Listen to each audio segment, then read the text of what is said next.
जय हिंद। इस वीडियो में हम देखेंगे कि ट्रेन के छत पर लगी ये जालीनुमा आकृति आखिर ये क्या करती है और चोरी से बचने के लिए रेलवे ने अपने पंखों को 110 वोल्ट क्यों कर दिया, और ट्रेन का जो एसी होता है ये कितने टन का होता है, इसकी क्षमता कितनी होती है, और ये इसके नीचे इस तरह से सिलिंड्रिकल ड्रम क्यों लगाए रहते हैं। कोच के बाहर यहाँ लिखा रहता है साइड फिलिंग, इसका मतलब क्या होता है, और यहाँ लिफ्ट हियर क्यों लिखा जाता है। रेलवे अपने ट्रेनों में से इस तरह के स्क्रू कपलिंग को हटाकर सीबीसी कपलिंग को क्यों करना चाह रहा है, और ट्रेन के अंदर लगे इस लाइट्स का मतलब क्या होता है जो बीच में लगे रहते हैं। साथ ही रेलवे अपने टॉयलेट को जो सीडीटीएस टॉयलेट थे इसको हटाकर ये अभी कन्वर्ट करने जा रहा है बायो टॉयलेट में।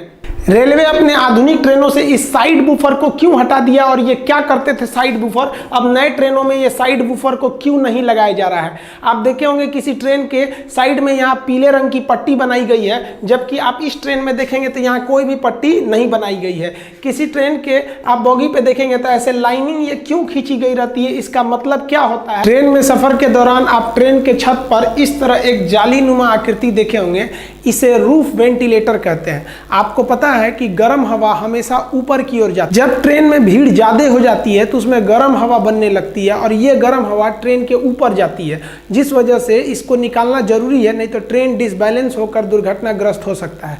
तो इस हवा को बाहर निकलने के लिए जाली दे दिया जाता है, और इसको ऊपर की ओर ट्रेन के ऊपर देखेंगे तो इस तरह से निकलने का रास्ता दे दिया जाता है, और उसको केवल इस तरह से ढक दिया जाता है कि बारिश के दौरान डायरेक्ट पानी अंदर ना आए। तो इसे हम लोग रूफ वेंटिलेटर सिस्टम कहते हैं। आप एक और चीज देखे होंगे कि ट्रेन के पंखे या बल्ब आपके घर में बिजली से नहीं चल सकते हैं। इसका सबसे बड़ा रीजन क्या है कि पहले लोग ट्रेन की लाइट पंखे चोरी करके लेके चले जाते थे, तो रेलवे ने दिमाग लगाया। रेलवे ने कहा कि लोगों को घर में या तो 220 वोल्ट की एसी करंट रहती है, और लाइट कट जाती है तो लोग डीसी चलाते हैं। तो डीसी अमूमन 12 वोल्ट का रहता है, मीडियम लेवल की कोई भी मशीन 24 वोल्ट की बड़ी चीजें रहती हैं, और 5 वोल्ट के छोटे छोटे खिलौने वगैरह रहते हैं। यानी रेलवे समझ गई कि एसी अगर घर में चाहिए तो 220 वोल्ट, और डीसी चाहिए तो 24 या 12 चाहिए। तो रेलवे ने दिमाग लगाया। रेलवे ने अपने पंखे तथा बत्ती को 110 वोल्ट डीसी दे दिया। अब किसी के घर में 110 वोल्ट डीसी रहता ही नहीं है। अब क्या करिएगा ले जाके ये, तो ये आपके लिए एकदम बेकार हो गया। इससे रेलवे की सामानों की चोरी रुक गई। ये 110 वोल्ट डीसी कहाँ से आता है, तो ट्रेन के नीचे लगे इस बैटरी बॉक्स से आता है। आप ट्रेन के नीचे देखे होंगे इस तरह से एक बैटरी बॉक्स लगी रहती है, इसी बैटरी बॉक्स से आता है। और आप गौर किए होंगे कि ट्रेन के जितने चार्जर वगैरह होते हैं ना ससुरे आधे से ज़्यादा तो जले हुए रहते हैं। ऐसा क्यों होता है आपको पता है। पावर इज इक्वल टू होता है voltage into current, P is equal to V into I. यानी अगर आप वोल्टेज को कम करिएगा तो धारा यानी करंट बढ़ जाएगा। अब ट्रेन में 110 वोल्ट रहता है और घर में 220 वोल्ट, यानी ट्रेन का वोल्टेज कम है, तो वोल्टेज कम होने से उसमें धारा बढ़ जाती है। इस वजह से तार के जलने की समस्या ज़्यादा बढ़ जाती है। इसलिए आप देखेंगे ट्रेनों में लिखा रहता है कि रात 10 बजे से सुबह 6 बजे तक मोबाइल इत्यादि को चार्ज में न लगाएं। ऐसा इसलिए लिखा जाता है कि चार्ज में लगाकर अगर आप सो गए हैं तो ज़्यादा देर तक उसमें सप्लाई रहेगी, तो बहुत ज़्यादा धारा जाने से उसमें आग लग सकता है। कोच के अंदर की बैटरी को स्ट्रेंथ को चेक करने के लिए इस तरह से एक इंडिकेटर लगा दिया जाता है। आप ट्रेन में देखे होंगे ऐसे इंडिकेटर लगे रहते हैं। ग्रीन का मतलब एकदम मेंटेन है बैटरी, कोई दिक्कत नहीं है। येलो चार्जिंग मूड में रहती है, और अगर रेड जलने लगा है तो समझ जाइएगा कि भाई आपका जो बैटरी है वो डिस्चार्ज हो रहा है। ट्रेन कोच का जो बैटरी होता है वो डीसी देता है, और ये जो डीसी होते हैं ये कम वोल्टेज पे दिए जाते हैं, लगभग 110 वोल्ट पर दिए जाते हैं। आपको पता है कि जब भी वोल्टेज कम रहता है तो धारा ज़्यादा हो जाती है और वहाँ शॉर्ट सर्किट का डर होता है। आप ट्रेन पर पायदान के पास देखिएगा, एक और लिखा रहता है साइड फिलिंग और एक और लिखा रहता है लिफ्ट हियर। वो कहीं भी लिखा रहता है, मतलब जनरली ये पायदान के पास लिखा जाता है। इसका मतलब क्या होता है, तो पहले लिफ्ट हियर समझिए। लिफ्ट का मतलब उठाना, यहाँ से उठाइए, यानी यहीं से बोगी को उठाया जाता है ऊपर कोच को अलग करने के लिए। जैसे मेंटेनेंस के लिए ट्रेन जाती है तो उसके बोगी को उठा लिया जाता है, मतलब कोच को उठा लिया जाता है, अब बोगी को साइड में कर दिया जाता है। तो उठाने के लिए आखिर कहां पर आप क्रेन फंसाइएगा, वहीं ना फंसाना होगा। पता चला कहीं और फंसा देंगे तो अंदर का कोई इंस्ट्रूमेंट टूट जाएगा। तो फंसाने वाले जगह को इंडिकेट करने के लिए लिखा रहता है लिफ्ट हियर। यहाँ देखिए उठा लिया गया, ये ऊपर उठ गया, और इसकी जो बोगी जिसमें चक्कर रहता है उसे बोगी कहते हैं, बोगी बाहर निकल जाएगी। मेंटेनेंस के दौरान साइड लिफ्ट से ही हम कोच को उठा लेते हैं, और नीचे का जो बोगी होता है इस बोगी को डगरा दिया जाता है मेंटेनेंस के लिए, या फिर इसके ऊपर कोई मेंटेनेंस का काम करना रहता है तो उसको हम ऊपर इस तरह से रोक लेते हैं। तो ये साइड लिफ्ट का काम होता है, कोच अलग हो गई और बॉगी अलग हो गई। हालांकि साइड बफर में भी हम चेन लगाकर हम किसी कोच को उठा सकते हैं और उसके अंदर की बॉगी को बाहर निकाल सकते हैं। यहाँ साइड बफर को उठाकर कोच को उठा लिया गया है और नीचे से बॉगी को इसके बाहर निकाल दिया गया है। अब साइड फीलिंग का मतलब समझते हैं। साइड फीलिंग का मतलब होता है, साइड मतलब इस साइड से, फीलिंग मतलब भरिए। ये पानी भरने के लिए जगह दिया होता है साइड फीलिंग, ताकि टंकी में पानी को आप भर सके। पानी भरने की व्यवस्था रेलवे के हर स्टेशन पे नहीं रहते हैं, बड़े बड़े स्टेशनों पर इसकी व्यवस्था रहती है। इसके लिए आप देखेंगे 4 इंच मोटा एक पाइप रहता है, जिसमें से ये फ्लेक्सिबल पाइप निकले रहते हैं। इन पाइप की मदद से हम यहाँ से रेलवे का कोई स्टाफ इस साइड फीलिंग जहाँ रहता है वहाँ उस पानी को भरने लगता है। ये पानी कहाँ जाता है? तो ये उस कोच के टंकी में जाता है। एक कोच में 4 टंकी रहती है, 2 इस साइड के बाथरूम में, हर बाथरूम की टंकी अलग रहती है। तो 2 इस साइड में, 2 इस साइड में रहती है, यानी टोटल 4 टंकी रहती है। और एक टंकी की जो कैपेसिटी होती है वो 500 लीटर रहती है और इसको भरने में 20 मिनट का समय लगता है। तो ये आप देखिए टोटल कैपेसिटी कितनी हो जाएगी, 500 लीटर की एक रहती है। ऐसे ऐसे 4 टंकी रहता है, क्योंकि 4 बाथरूम रहता है एक डिब्बे में, तो टोटल 2000 लीटर इसमें भरा जाता है। लगभग 20 मिनट में इसे भर दिया जाता है। ये रेलवे स्टाफ के काम होता है कि जैसे ट्रेन आके लगेगी तुरंत उसको भरना है, इसीलिए उसे ढूंढना न पड़े ताकि ट्रेन लेट ना हो। वहां स्पष्ट लिख दिया जाता है साइड फिलिंग, यहीं से आप उसको भरिए। लेकिन ससुरा एक दिक्कत आ गया, एसी का जो डिब्बा होता है ना, उसमें यहीं पर एसी लगा रहता है। अब बताइए, जहां टंकी बनाना था वहां एसी लग गया, अब क्या करेंगे? एसी के डिब्बों को देखिएगा तो इस साइड में ये थोड़ा सा पचके होते हैं। यहाँ पे देखिए ये थोड़ा सा, ये ना ये साइड से ये थोड़ा सा पचका हुआ है। क्यों पचका है? क्योंकि वहां टंकी नहीं है, वहां पर क्या लगा हुआ है? एसी। जबकि आप नॉर्मल ट्रेनों को देखेंगे जिसमें एसी नहीं है, वो एक बराबर रहते हैं सब। अब यहाँ एसी लगे होने की वजह से हमको टंकी कहीं और सेट करना पड़ेगा, इसीलिए टंकी नीचे सेट कर दिया जाता है, जिसे 2 ड्रम सिलिंड्रिकल टाइप के दिखाई देते हैं, जिसे वाटर टैंक है, इसी में से पानी का यूज किया जाता है। अब ये जो एसी लगे होते हैं इसे हम कहते हैं रूफ माउंटेड पैकेज यूनिट। ये 2 ठो एसी होते हैं, एक इस दरवाजे के ऊपर होते हैं, एक उस साइड के दरवाजे पर होते हैं। हर एसी की क्षमता 7 टन होती है, इसलिए एक ट्रेन के कोच में एक डिब्बे में 2 एसी है, अतः 7 दूनी 14 टन इनकी क्या हो गई? क्षमता हो गई। ये चलते हैं 415 वोल्ट के 3 फेज एसी सप्लाई से। इन्हें जनरेटर द्वारा दे दिया जाता है 3 फेज एसी सप्लाई। देखिए ट्रेन के जो पानी भरा जाता है, जनरली किसी डिब्बे में ऊपर की ओर टंकी रहता है, जबकि एसी वाले में नीचे रहता है। इस पानी को अमूमन कोई पीता नहीं है, ज्यादातर लोग हाथ वगैरह धोने या बाथरूम के काम में इसे लेते हैं। अब बाथरूम से रेलवे को बहुत बड़ा दिक्कत था। लोग बाथरूम करते थे, टॉयलेट बाथरूम, तो उनका जो वेस्टेज था वो पटरी पे गिरता था, जिससे पटरियों को जंग लग जाता था। तो जो पहले के जमाने के ट्रेन थे ना बाथरूम, उसमें ओपन डिस्चार्ज सिस्टम था, यानी अगर कोई टॉयलेट बाथरूम गया तो उसका टोटल भी वेस्टेज है पटरी पर गिरेगा। इससे 2 समस्या, एक पटरी पे जंग लगता था, दूसरे जब रेलवे स्टेशन पे ट्रेन खड़ी रहती थी और उसमें कोई बाथरूम में गया है तो रेलवे ट्रैक पर बहुत ज्यादा गंदगी होने लगती थी। बड़े स्टेशनों पे तो इसे सफाई कर दिया जाता था, लेकिन छोटे स्टेशन पर साफ करने की कोई व्यवस्था नहीं थी। इससे बचने के लिए रेलवे ने ओपन डिस्चार्ज सिस्टम को बंद किया। आप देखे होंगे पहले के ट्रेन में एक पाइप ऐसे लटका रहता था नीचे साइड में, ओपन डिस्चार्ज, इसमें कोई रोकने के लिए कोई व्यवस्था नहीं थी, सीधे नीचे गिर जाता था। इसके जगह पर रेलवे इस राउंड शेप के टंकी को लाया, बाथरूम को सेट किया, जिसे कहा जाता है control discharge toilet system. Shortcut में कहेंगे तो CDTC। ये क्या करता है? ये टॉयलेट को कंट्रोल करके रखता है जब तक कि ट्रेन प्लेटफॉर्म को ना छोड़ दे। अब इस ससुरा को कैसे पता चलेगा कि ट्रेन में प्लेटफॉर्म को छोड़ दी? तो इस पे एक सिस्टम लगा रहता है कि जब तक ट्रेन की स्पीड 30 नहीं हो जाती है, 30 किलोमीटर पर आवर, तब तक इसके अंदर से डिस्चार्ज का ढक्कन खुलेगा ही नहीं कि बाहर नीचे गिरे। लेकिन इस विधि द्वारा आप गंदगी को रोक सकते हैं, लेकिन गंदगी थोड़ी दूर पर तो हो ही रही है और ट्रैक को भी ज्यादा खतरा हो रहा है क्योंकि उस पर जंग लग रहा है। इसके लिए 2011 में DRDO ने एक बैक्टीरिया के मदद से एक टॉयलेट को बनाया, जिसे हम कहते हैं बायो टॉयलेट। बायो टॉयलेट आप देखे होंगे आजकल हर एक ट्रेन में मिलेगा, एक चौकोर डब्बा लगा रहता है इस साइड में। इसके अंदर कई ठो पार्ट बने रहते हैं, उसमें बैक्टीरिया जीवाणुओं को डालकर DRDO भेजी रहती है। ये क्या करते हैं, हमारे टॉयलेट बाथरूम को उसको डिकम्पोज कर देते हैं, उसको छोटे छोटे टुकड़ों में तोड़ देते हैं, डिकम्पोज कर देते हैं और गैस बनाकर वो निकल जाते हैं। इसमें किसी तरह का मेंटेनेंस भी नहीं है, ट्रैक पे गंदगी भी नहीं होगी और ट्रैक भी जंग लगने से बच जाएगा। अतः अभी के समय में जितने भी टॉयलेट है वो DRDO द्वारा बनाए गए बायो टॉयलेट का ही यूज हो रहा है। ये सब आउटडेटेड हो चुके हैं। बायो टॉयलेट की एक खराबी है कि अगर उसमें आप कलम या कुछ कचरा प्लास्टिक डाल देंगे तो बैक्टीरिया अच्छा से काम नहीं कर पाएंगे, इसलिए लिखा रहता था कृपया इसमें कचरा न डालें।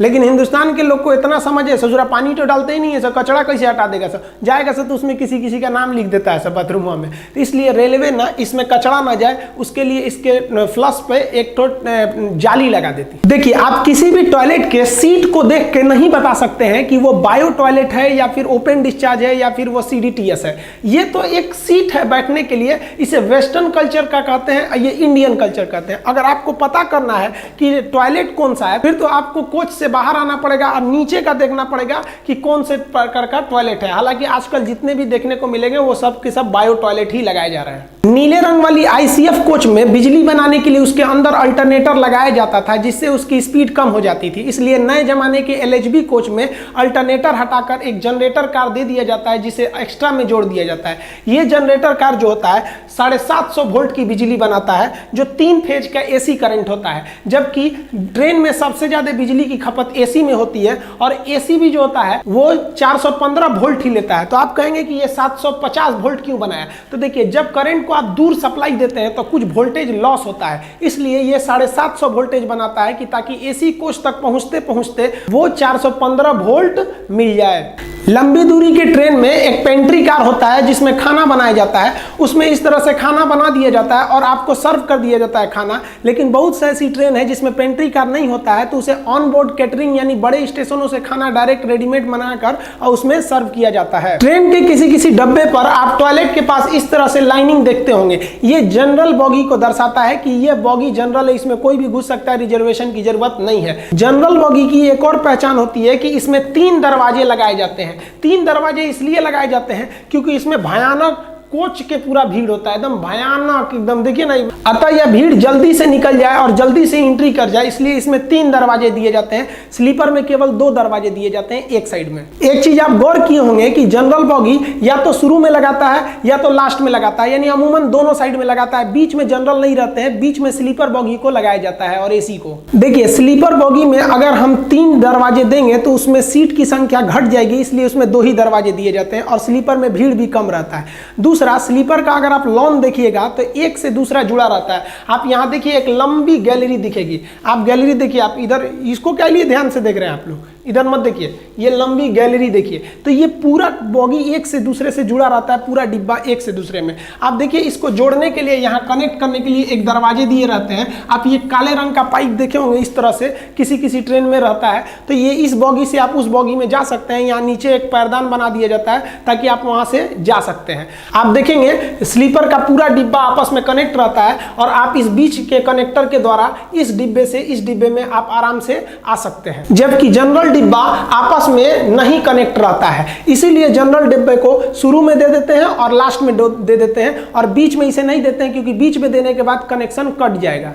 रेलवे के कुछ डिब्बों पे देखे होंगे साइड में यहाँ आपको पीले रंग से कॉर्नर को रंग देता है और कुछ डिब्बे को पीले रंग से नहीं रंगता है। इसका मेन ये रीजन होता है, ये कॉपलिंग को दर्शाता है। देखिए कॉपलिंग क्या होता है, 2 डिब्बे को जोड़ने के लिए एक कॉपलिंग का प्रयोग करते हैं। यहाँ पर पहले जमाने के जो नीले रंग के डिब्बे थे उसको जोड़ने के लिए स्क्रू कॉपलर का प्रयोग करते थे, यानी इस डिब्बे को और इस डिब्बे को जोड़कर एक हुक से इस स्क्रू को कस दिया जाता था। इसमें समस्या क्या होती थी, कसने का तो कस दिए, जब ट्रेन चलती थी तो उसमें तनाव रहता था, लेकिन जब ट्रेन रुकती थी तो रुकने के बाद से ये स्क्रू नीचे हो जाता था और ये डिब्बा उस डिब्बे पर चढ़ने का डर होता था, टकरा मत जाए। तो इस टकराने को रोकने के लिए इसमें 2-2 ठो साइड बफर लगाए जाते थे। ये साइड बफर ये इतना सब रहता है, बचपन में हम लोग कहते थे कि चुंबक है, ये चुंबक नहीं, ये स्प्रिंग है कि अगर ट्रेन रुक गई स्क्रू कॉपलिंग से तो ये डिब्बा उस पर ना चढ़ जाए, तो ये इस पे चढ़ेगा तो ये साइड बफर जो है आपस में टकराएंगे, इसमें स्प्रिंग लगा रहता है, ये कुछ अंदर घुस जाएगा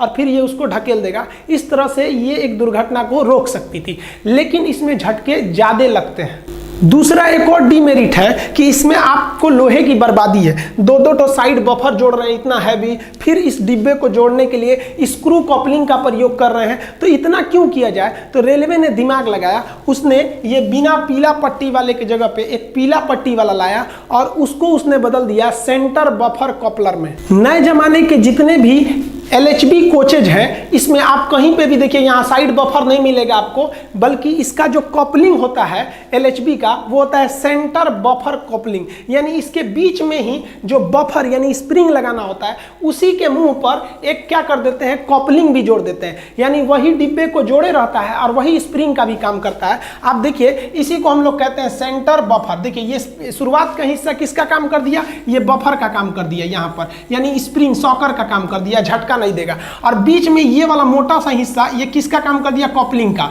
तो ये शुरुआती भाग इसका कपलिंग का है और पीछे का भाग बफर का है, तो इसे हम कहते हैं CBC यानी सेंटर बफर कपलर। इसमें क्या होता है, ये ज्यादा अच्छा माना जाता है। इससे एक्सीडेंट होने के बाद ट्रेन को इधर उधर छटकने का मतलब डिब्बा को बिखरने का डर नहीं रहता है, एक ही जगह रहता है और ये ज्यादा झटके को एब्जॉर्ब कर लेता है। तो जिस डिब्बे में सेंटर कपलिंग यानी CBC होता है उसका कोना पीले रंग से रंग दिया जाता है और जिसमें नहीं रहता है उसको नहीं रंगा जाता है। तो ये जो सेंट्रल कपलिंग था यानी CBC, तो जितने भी LHB कोच आए थे नए ज़माने के उसमें ये ऑलरेडी इनबिल्ट था, लेकिन जो पुराने ज़माने के ICF कोच थे उसमें आज भी साइड बफर का यूज होता है। तो रेलवे इन साइड बफर को हटा रही है। तो जैसे इसमें देखिए इसका साइड बफर को काट दिया गया है, तो इसको देखा गया रेलवे द्वारा कि इस डिब्बे की अभी आयु है, इसका एज है, बस इसमें प्रॉब्लम है इस साइड बफर और स्क्रू कपलिंग से। तो इसके स्क्रू कपलिंग को हटा दिया गया और साइड बफर को हटा दिया गया और इसमें CBC यानी सेंटर कपलिंग को जोड़ दिया गया। इसकी पहचान आराम से कर ली जाए इसलिए इसके साइड में आप देखिएगा पीले रंग का पेंट कर दिया गया है ताकि इसकी पहचान हो सके। आप इस ICF कोच को देखिए, इसमें किसी भी तरह का यहाँ साइड में पीले रंग का कोई निशान नहीं है, अतः इसमें अभी भी आपको साइड बफर दिखाई देगा। इसमें साइड बफर है और ये स्क्रू कपलिंग का प्रयोग कर रहा है। और LHB की तो बातें नहीं करिए, इसमें तो CBC देता ही है। आप ट्रेन के डब्बे पर कुछ नंबर लिखे देखे होंगे, इसे हम कोच नंबर कहते हैं। ये 5 डिजिट यानी 5 अक्षर का होता है। शुरुआत के जो 2 डिजिट होते हैं ये इस साल को दर्शाते हैं कि किस साल में ये कोच बना हुआ है, और लास्ट के जो 3 डिजिट होते हैं वो टाइप को दर्शाते हैं किस टाइप का ये कोच है। जैसे इसके शुरू में लिखा है 04 यानी ये 2004 का बना हुआ है, लास्ट में पढ़िए 052 ये AC कोच को दर्शाता है। देखिए AC कोच 1 नंबर का डिब्बा माना जाता है, तो 1 से लेकर 200 तक का नंबर ये AC कोच को दर्शाते हैं, 1 से लेकर 200 तक का। तो आप बताइए 52 किस में आएगा, 1 से लेकर 200 के बीच में, यानी ये AC डिब्बा है। और शुरुआत का 2 अक्षर 04 ये बता रहा है कि 2004 का बना हुआ है। अब AC के बाद सेकंड नंबर आता है किसका, स्लीपर का। तो 1 से 200 AC हो गया, तो 200 से लेकर 400 तक स्लीपर होगा, स्लीपर बोगी 200 से 400 होगा। अब देखिए इसमें लिखा है 98 335, तो 98 क्या है कि ये डिब्बा भैया 1998 का बना है, 335 तो ये 200 से 400 के बीच में आएगा। ये कौन सा है, तो स्लीपर को ये दर्शा रहा है। अब स्लीपर के बाद आता है आपका जनरल। तो जनरल कहां से होगा, तो भाई 1 से 200 AC हो गया, 200 से 400 स्लीपर हो गया, तो 400 से लेकर 600 के बीच में आपका जनरल डिब्बा आ जाएगा। आप यहां पर ये लिखा है, हम यहां बड़ा लिख देते हैं 12429, तो ये कब का बना है, 2012 का। 429 देखिए 400 से लेकर 600 के बीच में आएगा, अतः ये जनरल डिब्बा है। जनरल डिब्बे की 2 और पहचान आपको बता दी है कि आपके दरवाजे इसमें कितने दिखाई देंगे, 3 दरवाजे इसमें दिखाई देंगे, साथ में साइड में यहाँ इसे लाइनिंग भी दिखाई देगी। अब 600 से 700 चेयर कार को दर्शाता है। देखिए ट्रेन में जब भीड़ ज्यादा हो जाए और सबको रिजर्वेशन नहीं दे पाती है तो कम दूरी के लिए चेयर कार दे दिया जाता है। उसमें काफी अच्छा चेयर होता है, आरामदायक होता है, फ्लाइट के जैसे, जैसे जन शताब्दी हो गया, इसमें केवल आपको बैठने के लिए यही मिलेगा और इसका भी रिजर्वेशन होता है। तो वो चेयर कार के डिब्बा को दर्शाया जाता है, कहां से, 600 से लेकर 700 तक के चेयर कार को दर्शाया जाता है। जैसे यहां लिखा है 02615, अब बताइए 2002 की बनी है, 615 तो इसी के बीच में आएगा। ये जन शताब्दी ट्रेन है और ये चेयर कार डिब्बा को दर्शा रहा है। अब 700 से 800 तक का नंबर जो होता है वो सीटिंग कम लगेज को दर्शाता है। जब कभी रेलवे को ऐसे डिब्बे भेजने रहते हैं कि जिसमें ज्यादा सामान नहीं ले जाना है, तो क्या करते हैं, उस डिब्बे में आधा बैठने का जगह बना देता है सीटिंग के लिए और आधा लगेज को बना देता है, और इसी को हम लोग कहते हैं सीटिंग कम लगेज। इसका नंबर 700 से 800 के बीच में होता है। आप यहां पढ़िएगा लिखा है 08701, तो आप बताइए 701 तो 700 और 800 के बीच में ही आएगा, अतः यह सीटिंग कम लगेज है। आधा जो लगेज होगा और आधा में आदमी बैठेंगे। तो इसको जनरली रेलवे क्या करती है कि इसको विकलांग श्रेणी में डाल देती है, क्योंकि हैंडीकैप की संख्या कम होती है तो उनको इसी में डाल देती है कि भाई आप इसमें सेफ रहिए। तो ये आप इसको पहचान सकते हैं, ये 2008 का है। अब जिस भी डिब्बे के ऊपर 800 से ज्यादा का नंबर लिखा रहता है तो या तो वो चिट्ठी ले जाने वाली बोगी होगी या तो पेंट्री कार वाला होगा। जैसे देखिए पेंट्री कार में क्या लिखा 805, तो 805 ये नहीं 800 से ज्यादा है तभी तो क्या लिखा है भाई पेंट्री कार का 800 से 5 है। जैसे यहाँ आप पढ़िए तो 15 का मतलब क्या है भाई 2015 का है, 857 800 से ज्यादा जनरेटर कार है। तो 800 से ज्यादा में या तो पेंट्री कार होगा या तो फिर मेल वाला होगा जो चिट्ठी ले जाता है या तो जनरेटर कार होगा। आप यहाँ एक चीज देखेंगे यहाँ सी लिखा हुआ है, सी किस चीज को दर्शा रहा है कि कॉपलिंग को दर्शा रहा है कि ये सीबीसी कॉपलिंग है और इसमें साइड बफर नहीं लगा है। अब ट्रेन के लास्ट में एक क्रॉस बना रहता है जो ये बताता है कि पूरी ट्रेन जा चुकी है, यही लास्ट डिब्बा था। और यहाँ लास्ट में आपको एलवी लिखा रहता है, एलवी का मतलब होता है लास्ट व्हीकल यानी आखिरी डिब्बा अब निकल गया है, टेंशन फ्री, ट्रेन कहीं से टूटी नहीं है बीच से, आप टेंशन फ्री रहिएगा। इसके अलावा आप देखेंगे यहाँ एक लाइट लगा रहता है जो कंटिन्यू नहीं जलता है बल्कि ब्लिंक करते रहता है, साइड में भी लगा दिया रहता है। ये इसलिए बताता है कि अगर बीच में कहीं ट्रेन में कोई फॉल्ट आ जाता है, ट्रेन रुकती है तो पीछे से अगर कोई सेम ट्रैक पे ट्रेन आ रही है तो उसे वो लाइट दिख सके।